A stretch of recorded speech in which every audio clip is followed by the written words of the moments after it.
salaamaaleykum ami internaute de la Sen TV l'original ñi ngi leen di nuyu bu baax di leen ziar waaye tamit di leen jaajëfal ci topp bi ngeen ñuy topp ci biir internet bi may am mbégte ak contentement dalalaat leen ci émission bu mag bi di tàkkusaanu askan bi comme ni ñu koy defee saa su nekk ñuy waxtaan ci ay thèmes sur l'actualité nationale et internationale tey bokk na ci li ñuy waxtaanee mooy problème mu mënd mi ak décès bi nga xam ne nemmeeku nañ ko fële ci Buur ñaari frère mu nekk lu daw yaram waaye tamit dinañ waxtaanee suñu deuxième point mbirum coupe du monde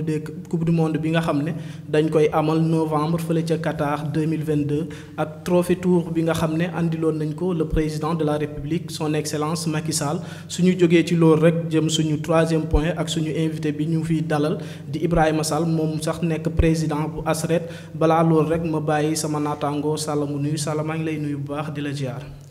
Oumar Gueye maa ngi lay fay di nuyu mbokku internet yi nga xamante ne saa su ne ñoom ñoo ñuy bàyyi xel ci sentv.info di nuyu également ki nga xamante ne rek moom moo di invité bi di Ibrahima Sall nekk président ASRED merci di am mbégte ak kontaante aussi bokkaat ci seen émission Takkusaanu Askan Wi. di ko jaajëfal bu baax a baax moom Sall nekk taskatu xibaar fii ci kër gi waaye tamit ñu dalal suñu invité muy le président Ibrahima Sall nekk président bu ASRED président maa ngi lay nuyu bu baax di la bàyyi nga nuyoog suñu mbokku internet yu Sen TV l'original. waaw maa ngi leen di fay di rafetlu invitation bi di nuyu internet yi nga xam ne ñooy seetaan émission bi bu baax a baax di nuyu sénégalais yi les pensionnaires ak seeni famille bu baax a baax. comme ni ma leen ko waxee sànq rek ci ndorteel gi li nga xam ne mooy mënd mi am na ay difficultés yu bëri yu nga xam ne jural nañ ko askan wi balaa booba rek damay bàyyi ngeen seetaan reportage bi leen ci defal ñu ñëwaat léegi-léegi. asalaamaaleykum yéen mbokk internet yi di bàyyi xel saa su ne seen chaîne leader bi di sentv.info ñu leen di wax rek dal leen ak jàmm comme ni ngeen ñu gisee ñu ngi fii tey ci diwaanu Boune nekk ci commune bu Kër Massar Nord fii nag ñu daal di fi dégg ab jëye boo xamante ne ni dafa ànd ak tiis ak nakaax mu mel ne nag ñaari xale yu góor ñoom ñoo fi daal di ñàkk seeni bakkan li ko waral rek moom moo di moto pompe ba tax na ki ci njëkk mu ngi tudd Sadia Diatta am ci lu toll fanweeri at ak juróom-benn ka ca topp mu ngi tudd Nouha Diatta am ci lu toll fanweeri at ak ñaar mu nekk jëye boo xamante ne bu tiis la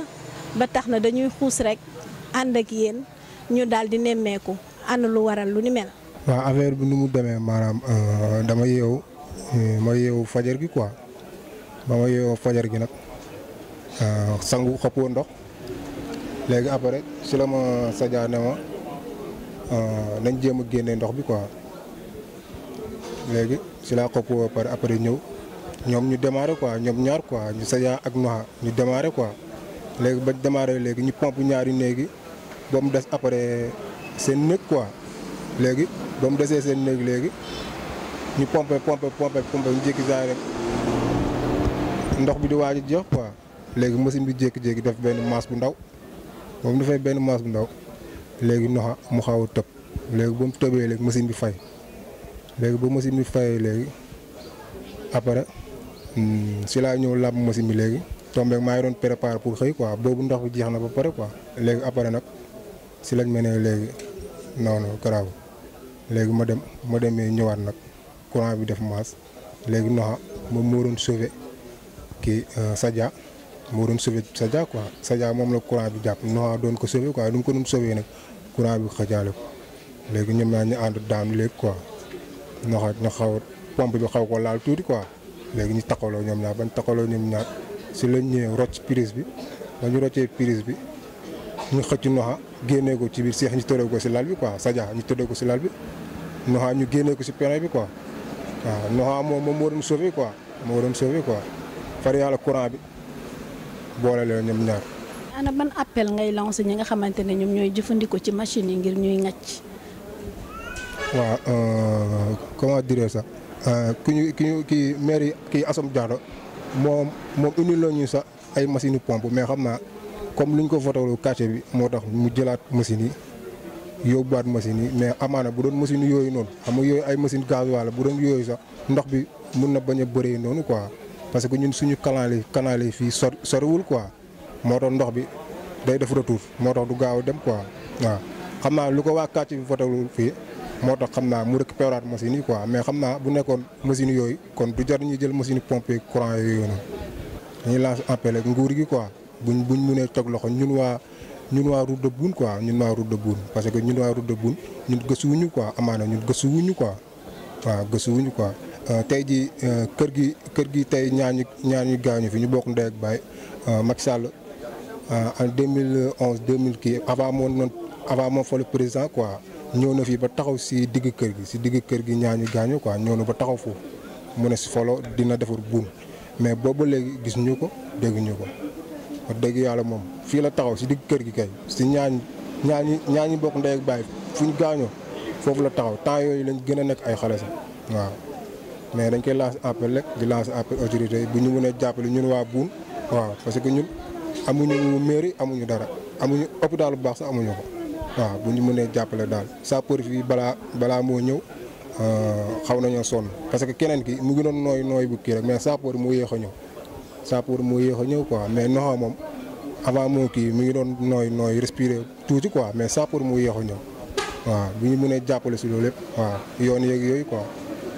maanaam manque d'assistance si la bokk. waaw si la bokk moom parce que keneen ki moom mi ngi doon dund nànk quoi mais sapeur moo yéex a ñëw quoi. comme ni ngeen ko gisee rek ci reportage bi inondation yi di jur ay difficultés yu bëree bëri fii ci Sénégal surtout ci capitalu Ndakaaru bi waaye tamit li ñu nemmeeku ci reportage bi mooy fële ca Boune commune de Kër Massar Nord ab jéye bu mag moo fa xew sala ngeen wàccoon sur le terrain def reportage est-ce que mën nga ñu ñëwalaat ci jéye boobu nu mu fa demee woon.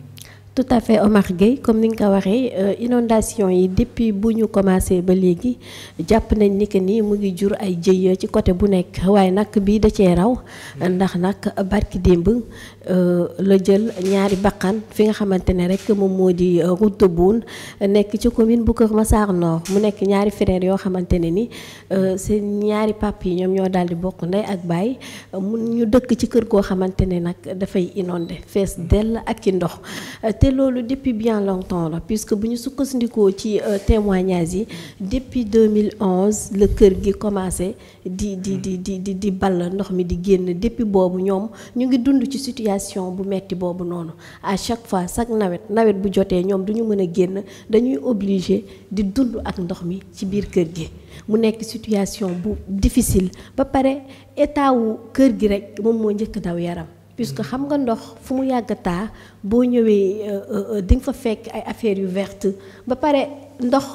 pour mu ravager benn affaire dafay daal di yomb puisque ndox dafa bëri doole kenn mënu ko téye. kon daal mu mel ni waa commune bi nga xam ne ñoo féetee fële ci Boune état bi gëstuwu leen benn yoon. état bi gëstuwu leen benn yoon d'après ñun lu ñu fekk lu ñu gis ci kër gi nekk na situation boo xamante ne ni dafa métti trop ñu ñëw ci frères yi nga xamante ne ñoom ñoo daal di ñàkk seeni bakkan puisque nee nañu kër gi. chaque année comme ni ñuy taawee kër gi dafay taa fees dell ki ndox ñoom ay siwo sax lañ doon am habitude di ŋacc dañ doon ŋaccee ay siwo mais à un moment donné ñu gis ni que siwo yi dafa metti d'autant plus que du ŋacc ndox mi ba mu jeex ci la ñu daal di dem ab machine mooy machine pompe yi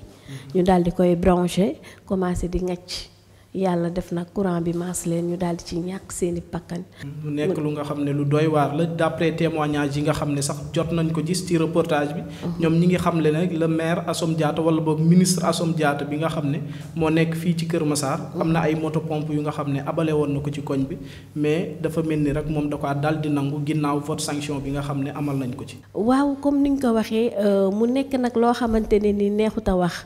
puisque nag nekk na information boo xamante ne ni. comme ni ñu koy waxee rek neexuta xuus bu baax a baax puisque ñoom comme ni ma la ko waxee ay siwo lañ doon ŋaccee à un moment donné Assome Diatta ministre indil leen ay machines yi nga xamante ne ni mooy machine gasoil yi mais d'après li élection yi passé ñu gis ni que commune de Boune commune Kër Massar Nord Boune voté lu leen boobaa nag lañu nangu seeni machine yu ñu doon vider ndox mi mu nekk point boo xamante ne ne c'est un peu sensible nit di ci wax mais ñu gis ni que ne rafetul ci dégg-déggin waaye itam rafetul ci gis-gis ndax nag comme li ñuy wax rek nit booy def dangay def te yàlla rekk a tax yàlla bu la tax yi jóg lu ci mënta am nga xam ne loolu la tey day mel ni tey acharnement de conscience la puisque jox naa leen ay machine votel leen ma voté luñ la nga nangu say machine loolu acharnement de conscience la te du jëmal réew kanam du jëmal politique Sénégal kanam te en plus dafay yàq notoriété autorité bi te loolu autorité bu nekk war na kaa mën a bàyyi xel. te mu ngi doon souligner sax le frère bi nga xamante ne moom moo bokk ak Sadia Diatta ndey ak baay mooy ki décédé mu ngi doon wax ni que amaana Assome bu fa bàyyi woon moto pompe yi nga xamante ne gasoil lay jël ñoom dinañu mën a continuer di ngàcc te nit du ci loru puisque yee gasoil la yee courant moo koy dawal. mu nekk lu nga xam ne lu métti la ñuy gis chaque année depuis li nga xam ne mooy ay année fii ci Sénégal inondation yi day gën di métti mais li nga xam ne mooy état bi malgré 776 milliards yu nga xam ne mi ngi ko décaissé woon depuis 2012 waaye tamit plan Orsec yi nga xam ne ñoo ngi koy lancé chaque année inondation yi mi ngi gën di jural li nga xam ne mooy askan bi problème président Ibrahima xam naa ma ñëw ak yow rek ci wàllum inondation yi mbaa fi nga dëkkee amul ndox bu bëri. waaw inondation yi moom kenn échappé aussi certes ci alentour yi dina am ay nappe d'eau yoo xam ne dina fa am c'est-à-dire que c'est sur l'étendue du territoire fépp foo laal rek nit ñi dañuy inondé te réew mi tey bu doon màgget da ngay wax ne yaram bi lépp moom mooy métti. lépp mooy métti inondation yi ñu gis ne état wu Sénégal décaissé na xaalis bu bëri waaye tamit ay plan Orsec yu nga xam ne ñu ngi koy amal chaque année te ba léegi ñu ngi gis ne inondation ren jii dafa gën a bëri ana lan nga jàpp ne mooy cause inondation yooyu. xam nga c'est vraiment dommage et regrettable et que tey dañu nekk dans une situation d'une extrême gravité qui remet en cause les bases sécuritaires économiques culturelles de notre pays. Et que sénégalais yi dañu am responsabilité bu rëy ci situation bi nga xam ne nii ñi ngi koy dund cela veut dire quoi cela veut dire que askan lu mu nangu ñu teg ko bu ñu ko tegee mu toog di xoolee rek loolu dafay dagan. kon da nga jàpp ne askan bi am na ci part de responsabilité. bu rëy moo tax souvent ci samay sortie médiatique damay invité sénégalais yi chaque jour ñu am culture xeex pour sa bakkan xeex dee ngir sa réew. xeex au nom des intérêts supérieurs de la nation parce que tey yow da ngay yeewu suba teel ñu ne la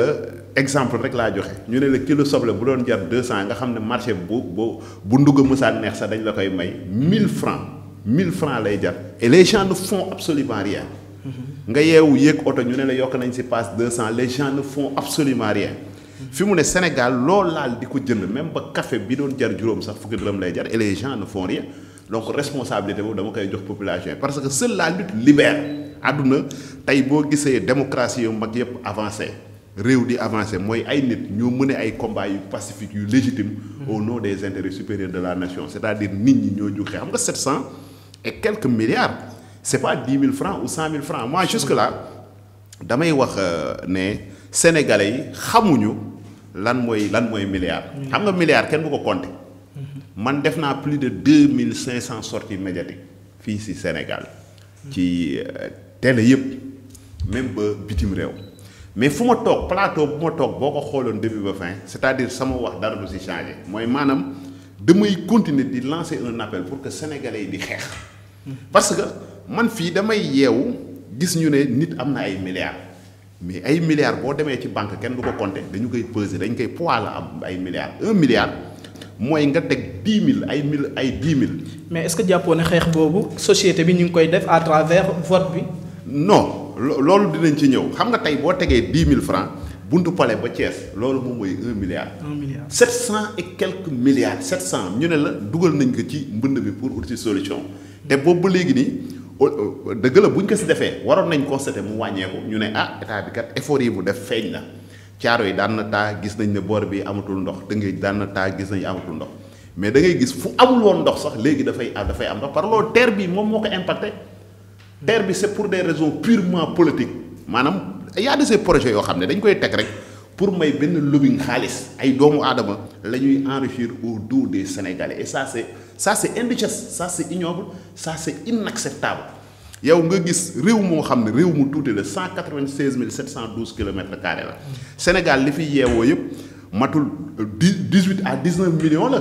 nga xam ne chiffre la yoo xam ne sax dañ koy xaw di xayma mais nekk réew mu tuuti donc la pertinence tey mooy de trouver l'équation qui plombe un pays aussi stable que le Sénégal réew moo xam ne fépp si àdduna dañ naan réewu démocratie la yow président de la nga ñëw dagan baatu askan bi Macky Sall daaxul jàng ci réew mi ëpp fi xam-xam Macky Sall bu jógee voyage ñëw fii Sénégal les généraux man je suis ancien militaire man maa doon assistant général Madické Seck bu ñëwee ñi koy tóojal ñoo ko dàq jàng muy les jeunes ñooñu ay Saint-Cyrien lañ colonel yi ñoo ko dàq jàng par chance fi gën a sori ci ay nelawam buñ ko waxoon ne di nga nekk président de la du ko gëm yow nga ñëw ñu jox la koppar jox la ay privilèges boo ñëwee ñëpp jug jox la sa cër nga ne man mën naa lijjanti problème mu sénégalais yi am ku fi nekkoon ñu sanctionné ko fal la yow bi ñu la falee ba léegi nii déception yi dafay gën a bëri boo demee ci côté foncier nit ñi ngi jël suuf si di ko jaay ministre bi ñuy wax moo nangu ay moto pompe mais kooku am na liggéey parce que là les denrées de première nécessité li sénégalais yi di lekk. naan ceeb xam naa loolu sax dinañ ci ñëwaat. mais ci wàllum inondation bi ba tey rek ñu gis ne kër googu sax le président Macky Sall moom en 2011 wàccoon na foofu ci buun gis li nga xam ne mooy difficulté yi population bi dund mais ba léegi amu ci benn saafara. c'est-à-dire que dañ koy tënk rek ci gàttal comme temps bi bëriwul c'est-à-dire le président de la République dafa lajj ci politique boobu maanaam état bi ba jusque là amuñu saafara pour inondation yi parce que li tax moo wax lool. parce que tey kër booy jënd dafa am ay normes yooyu jaar dafa am procédure yooyu jaar ba am kër am terrain tabax ko. y a ay institutions étatiques yoo xam ne dañu leen fi teg. ñenn ñi ñooy surveiller ndax am nga autorisation de construire ñenn ñi ñooy xool ndax yor nga ay këyit ñenn ñi ñooy xool ndax fii nga tabax nii waroo fa tabax te kër yooyu yëpp boo leen recensé woon bi ñu laata tabax dem nañu fay xaalis impôt et domaine de fay nañ li nga xam ne moom la yoon teg ci seen kaw fay nañ ko. donc kon nguur xam na ne fii nii ñi ngi fiy tabax ay kër te deful dara. donc kon foofu complicité état dugg na responsabilité état dugg na donc kon tey mu nekk benn situation boo xam ne situation bu doy waar la te vraiment sénégalais yi mérité wuñu loolu Sénégal mérité wul loolu parce que dëkk bi ku ne amul xaalis da ngay nax sa bopp nag réew mi ku ne xaalis amu fi da ngay nax sa bopp gars yi dañuy yore ba yor fu dara new tey lañ lay fal altine vendredi nga am parking oto sa jabar am passeport di tukki fu ko neex man Sénégal laa gis sax ku ñuy fal benn responsabilité say mbokk ñëw di tàccu ay waaye sa ndey ko liggéey mais qu'est-ce que cela veut dire ay sa ndey ko liggéey. yow bu ñu la falee xaalis lañ ko def. waaw yow bu ñu la falee dara boo tëddee waroo nelaw. da nga war a xam ne man liñ ma fal ni sac la sacerdoce la dama war a relever le défi mais tey tel n'est pas le cas te loolu sénégalais yi ñoo war a takk ay morse wàcc si tali bi xeex. pour état dellu ginnaaw xeex pour ñu indil leen ay solution si ceeb bu cher bi inondation yi métti yi nga xam ne ñaata nit ñoom ñoo si dee. courant yi nga xam ne un peu partout à travers le pays ni ñu ko installé baaxul. ana ban solution ngay proposer pour rek li nga xam ne mooy inondation yi même suñ ko fi jëleewul ñu wàññi ko bu baax a baax surtout vis-à-vis de la population parce que tamit da ngay gis des fois ay canalisation yu nga xam ne état da koy teg mais entretien bi ci war askan bi duñ ko def. man wax naa responsabilité bi si askan bi am maanaam population dafa am doole askan dafa am doole te askan bu jugee rek. État forcément dafay dellu ginnaaw parce que le peuple est souverain et la justice est rendue au nom du peuple donc loolooy responsabilité askan bi état rek mooy mécanisme yi dañ leen jox ay moyens man damay fay impôt yow nga koy fay seen site bii ngeen di ko fay te ku ko fayul ñu rëq sa ndigg ñu dénk leen suñu alal pour ñu defar dëkk bi dénkuñu leen suñu alal pour ñu siy takk ay jabar di si noos di si mbumbaay ñun dénkuñu leen suñu alal te dañu war a def ay compte rendu of nag gis nañu ki nga ko dénkoon nee na am na ñoo xam ne wax na leen seen koppar génn leen ngeen wax nu mu toll mais waxuñu dara donc c'est-à-dire dëkk bi dañu am li ñuy wax ay carriéristes de la politique qui vivent des mandats électoraux et de leurs intérêts crypto-personnels et que sénégalais yi dañu leen war a dóor te élection yi wane na ko évidemment vous avez raison sénégalais yi wane nañ ko ci élection yi wane nañ seen mécontentement ci régime bi wane nañ leen ne kontaanuñu ci yéen foog ngeen comprendre message bi kooku xeer bu ndaw la rek am na ñoo xam ne dañ toog seen kër wotewuñ loolu il appartient au président de la République mu décortiquer message boobu xam lan la askanam mën a wax mais lu doon ni capitale nekk région de Dakar ñu naan la ay gaal mooy daw nit ñi di fay 100 francs ay charretier ñooy yeb nit ñi ay xale di dee nit ñi war a yeewu bëgg a liggéey duñ ko def mais loolu ci réew muñ ne réewu Sénégal la xam nga Sénégal bu doon jigéen wala père de famille da nga naan Samba Alaar la Sénégal bu ma ko doon dafa tumuranke quoi non Samba Alaar xam nga lan mooy Samba Alaar mooy maanaam baax ci biti bon si sa population tey bu ñu fi jàppoon ay étrangers si kaso yi dañuy def ay relations diplomatiques génn leen du genre affaire maanaam Sénégal dëkk bu Samba Alaar la mooy baax ci biti foo dem ci àdduna dañ naan la Sénégal dëkku démocratie la Sénégal jàmm la Sénégal jëkku teranga la alors que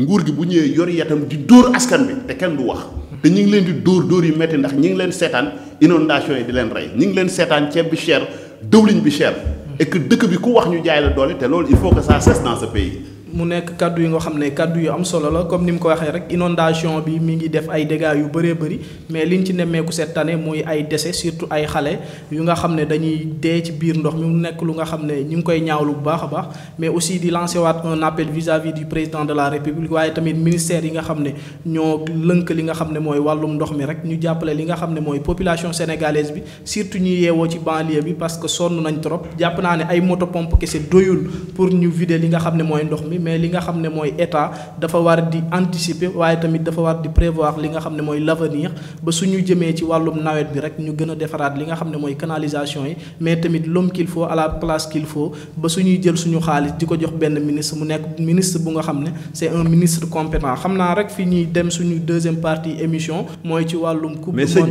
bi coow 700 milliards loolu dañ ko war a lijjanti 700 milliards man dama si insisté du 1000 francs du 100 000 du 1 million c'est beaucoup d'argent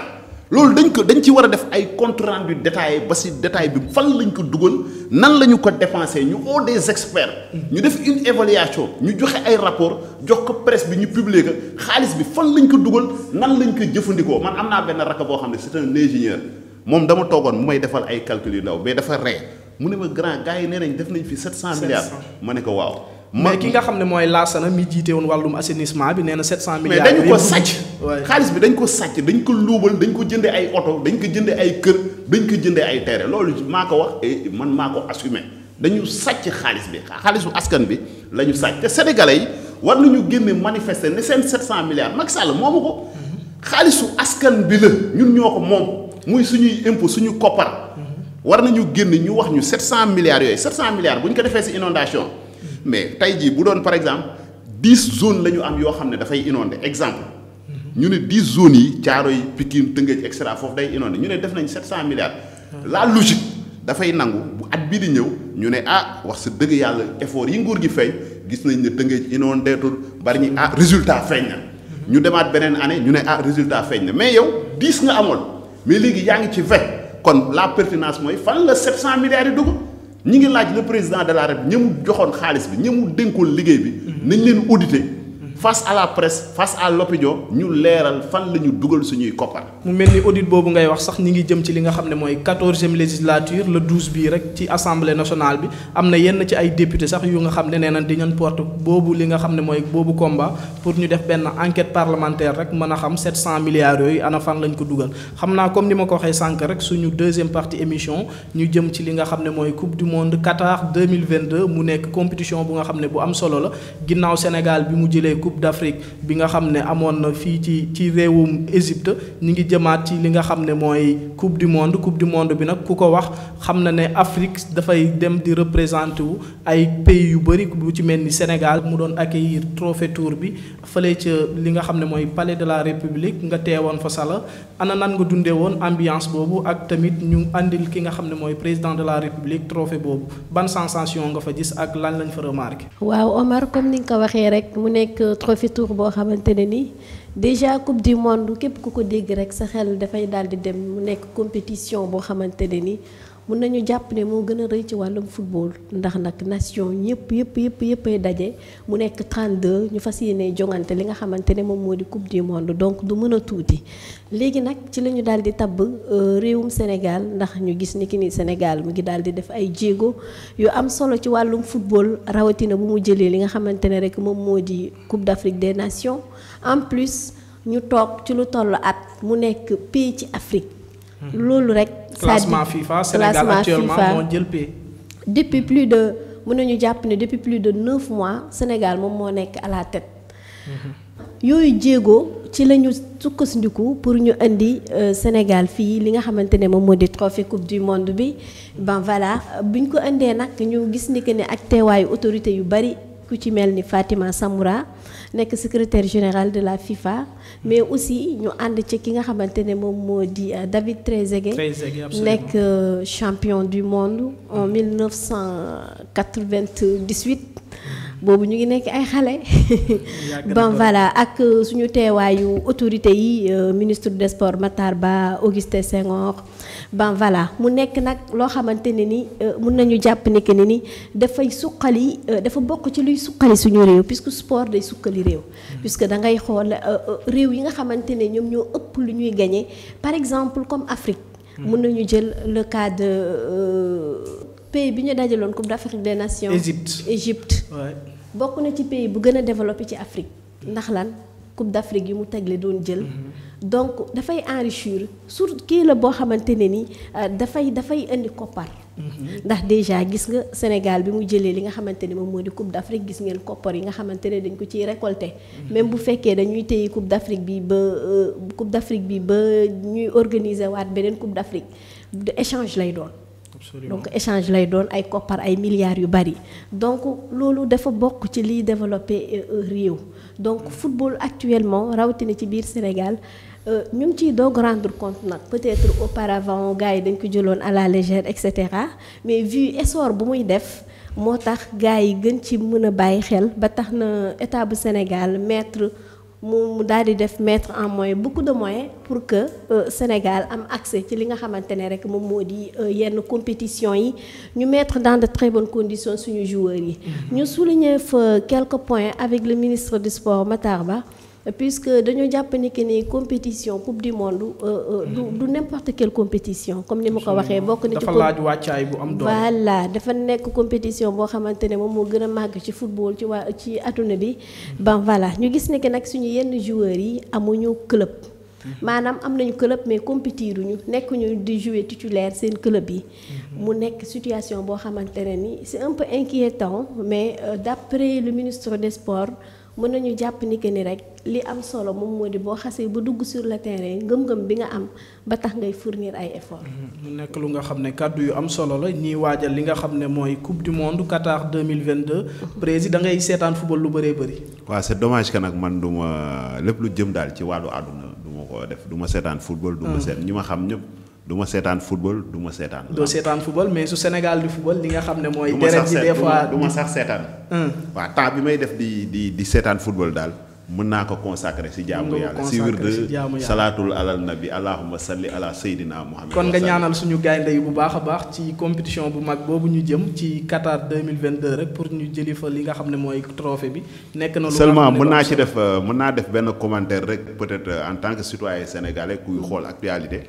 coupe bi ñëw ci palais maanaam bu mbay bi fa amoon du genre ak yooyu maanaam coupe bi man même bu dee du ma seetaan football bu dee sukkandiku naa si Moustapha Diop bu Walfadjri maanaam coupe bi amul benn réew bu mu dem président bi accueillir ko njumbu mbaay si palais bi fi mu wër yëpp ci àdduna amul fenn foo xam ne coupe bi def nañu ko noonu. coupe bi ñëw Sénégal njumbu mbaay et cependant kilifa gu mag dee na ci réew mi. ba pare j'avais demandé à ce que coupe d'Afrique bi. Sénégalais yëpp ñoo ko bokk coupe bi détenu yi dañ doon seetaan di jooy xale yi détenu yi di jooy jigéenu détenu yi di jooy ma demandé woon ministre bi yor wàllu sport ne coupe bi niñ koy yóbboo ci l'étendue du territoire sénégalais yi gis que détenu yi c'est des sénégalais nga xam ne dañ doon seetaan dañ leen may ay télé ñu seetaan coupe d'Afrique ba mu jeex waroon nañ mën a jël coupe bi yóbbul ko xale prisonniers yi nga xam ne ñoo nekk formé ñu am ci bànneex ak jigéen ñi ak prison bu Rebeuss mais ba loolu ba léegi nii ministre bi def ko te coupe bi coupe bu ñëpp la donc kon ba léegi maa ngi insisté ñu jël coupe d'Afrique bi ñu yóbbu ko ci prison détenu yi am chance gis ko par dañ doon supporter équipe bi te que coupe bi aussi ñu bañ ko politiser. bañ ko coupe bi gañewul élection mayul Macky Sall salaamaaleykum loolu nañ ko def ci seen bopp bu ñu jël coupe bi di ko politiser na si ku nekk gis boppam mooy prisonniers yi nekk ci kaso yi dañu am droit gis coupe bi c'est des Sénégalais comme vous et moi. perte ñu seen benn droit mais boobu ba léegi maa ngi demandé à ce que ñu yóbbu coupe bi pour si prison mineure yi yóbbu ko 100 mètres yóbbul ko jigéen ñi nga xam ne boobu ba léegi ñi ngi may woo ne dañu bëgg a gis coupe d'Afrique bi. donc kon nañu yóbbu coupe bi si prison yi détenu yi gis ko. xam naa plaidoyer boobu rek ki nga xam ne mooy le ministre Matar Ba su ko déggee dina ci def ay jéego yu am solo. voilà mu nekk plaidoyer bu nga xam ne bu am solo la ñuy ñaan ki nga xam ne mooy le ministre Matar Ba rek comme ni mu ko waxee prisonniers yi tamit ay sénégalais lañ ay doomu sénégalais lañ te suñu jëlee li nga xam ne mooy trophée bi yóbbul leen ko rek dina créer benn ouf de soulagement waaye tamit dina nekk mbégte bu baax a baax ci ñoom ci wàllum coupe du monde bi comme ni nga ko waxee gis nañ ne jur na ay polémique notamment avec la mort de imam Alioune Badara Ndao ñu koy jaal sénégalais yi waaye tamit di ko jaal famille mu nekk lu nga xam ne mumbaay bi fa amoon am na sénégalais yu koy ñaawlu mais tamit peut-être li nga xam ne mooy coupe du monde moomeelu Sénégal lépp la mënuloon ñàkk rek ñu andi ko fii ci Sénégal.